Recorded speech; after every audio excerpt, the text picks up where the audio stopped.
एक पुल तले बेकरे प्लास्टिक दौड़ी लगाई जीवन हारी जड़े व्यक्तिर मृतदेह को बलाणी पुलिस उद्धार करिछि। तेबे मृत व्यक्ति जनक जोड़ा अंचल झाड़ेश्वर साहू बोली जनापड़ी बेले से केन्दुझर जिला बलाणी थाना अंतर्गत आरिया स्टील प्लांट निकटस्थ नूतन निर्माण पुल तले जीवन हारी देइथिबा लोक माने देखिबाकू पाइथिले। खबर पाई बलाणी पुलिस घटनास्थल में पहुंची शवटी को जबत करने सहित यार अधिक तदंत आरंभ करिसेंती।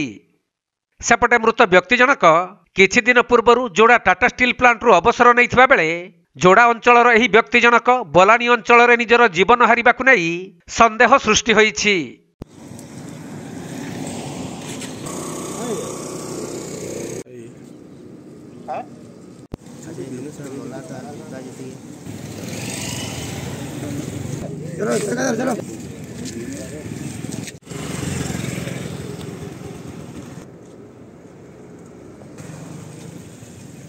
केन्दुझर जिला बड़बिलू दीपेश कुमार बेहेरा रिपोर्ट, कोणार्क लाइव।